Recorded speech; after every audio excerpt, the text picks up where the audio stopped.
이번 주 가장 주목해야 될 뉴스는 바로 이거죠. 삼성과 SK VU 지위 철회됐다는 것. 그래서 이제 미 반도체 장비를 중국에 반출될 때 건별 허가를 받아야 된다 이런 얘기입니다. 이걸 가리켜서 이제 삼성과 하이닉스의 악재라고 얘기를 하는데요. 이 VU 명단에 제외됐기 때문에 중국 내 한국 반도체 공장이 이렇게 좀 많이 있지요. 그래서 미국 장비입니다. 미국 반도체 장비를 도입할 때 건별로 허가를 받아라.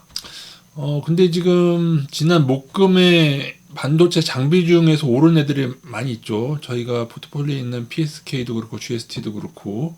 근데 재밌는 건 이거는 금요일 날 저녁 밤 10시에 나온 뉴스거든요. 이거를 뭐 미리 알고 그랬을까요? 그리고 또 하나는 미국 반도체 장비를 못 들여가면은 과연 우리나라 반도체 장비 업체가 진짜로 수혜가 될까요? 일단 진짜 수혜가 될지 안 될지는 모르지만은 테마를 형성한 건 사실입니다. 지금 볼 때요. 근데 미국 정부에 있어서 이거를 반입할 때마다 다 불허할 것인가? 그러면은 미국 반도체 장비가 잘 안 팔리게 될 거고. 그러니까는 이런 트럼프 정책이 제가 볼 때는 조금 주먹구구식이고 과연 미국에 도움이 되느냐라고 하는 생각을 들게 되는 거죠. 기술 유출을 방지하기 위해서 그런다. 그게 좀 아무튼 반도체 장비주 테만 형성돼 있다. 되었다. 반도체 장비가 종목은 되게 많은데요. 이 중에는 조금 고평가 애들도 있습니다. 테크인 같은 애들은 고평가고 그나마 이제 제가 편입해드렸던 PSK나 프로토 요번에는 지난번 있다가 없긴 한데 그리고 PSK 홀딩스 얘도 저평가는 아닌데 좀 하나씩 따져 보셔야 됩니다. 이게 굉장히 많거든요. 이 중에서도 디스플레이 관련 반도체도 있고 GST도 지금 편입되어 있죠.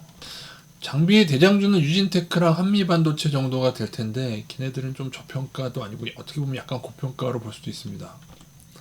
종목도 너무 많고 저평가 고평가도 되게 다르고 그래서요. 그리고 어떤 장비를 제조하느냐도 중요하겠죠.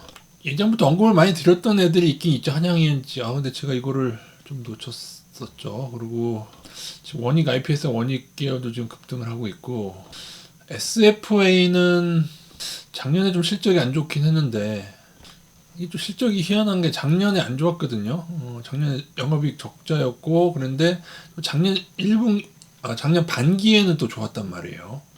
작년 반기 작년 6월까지 616억 영업이익이었는데 하반기 1600억 적자였다는 얘기죠. 그러면은 그러다가 다시 올해 반기에 500억 흑자가 났어요. 만약에 하반기에 흑자만 난다고 하면은 800억 이상, 그러니까 하반기 때 300억만 벌어서 영업이익해서 순이익이 한 800억만 된다고 해도 10%가 되거든요. 그리고 이게 그런데도 외국인은 약간 들어오는 정도?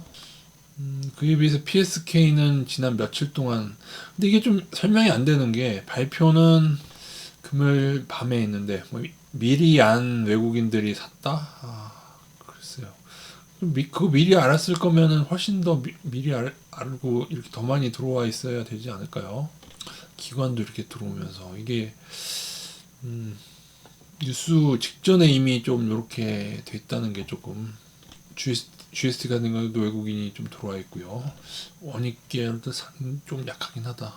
원익 큐온시인데 원익 IPS 같은 애들은 이미 급등을 했고 그래서 지난주 수목금 외국인의 동향 코스닥 동향을 보게 되면은 마이크론도 해당이 되거든요. 그 다음에 얘도 해당이 되고 얘도 어떻게 보면 해당이 되겠죠. 원익 계열 홀딩스 이오테크네스도 되고 리노가 장비던가 얘도 장비이긴 하네요. 사튼 이렇고 근데 리노 같은 애들은 좀 고평가죠. 그죠? PR 30에다가 하나마이크론 같은 경우는 연결은 괜찮은데 별도를 무시할 수가 없거든요. 이거 별도가 너무 실적이 안 좋습니다. 그죠? 이런 애가 어떻게 9천억? 그래도 테마는 탈 수 있을 것 같긴 한데 고개는 들었죠. 그러니까 외국인도 늘어나고 이렇게 약간 다 테마성이죠. 제가 볼 때 실질적으로 실적이 정말 늘어날 종목이 있을까 크진 않을 거예요. 그냥 이런 식으로 주가 장난질 좀 치고, 원래는 하나 마이크론처럼 이렇게 뚜루네를 따라 들어가는 게 맞는 건데, 근데 정말로 가래드는 이미 월요일 날부터 이제 시초가가 높게 시작이 되겠죠. 그러니까는 의미 없고, 약간 소외됐다가 약간 후발로 오를 애들을 조금 천천히 찾아보는 게, 이것도 보시면 장비주가 대장주가 먼저 가고 그다음에 조금 해서 좀, 근데 뭐 더 찾기에는 그래도 이미 좀 들어가 있는 애들이 있어서 저희가 조금만 더 담거나 아니면은 기존에 있던 애들을 조금 더 늘리는 정도로 해서 하고, 그런 포트폴리오는 블로그 참조하시기 바라겠습니다.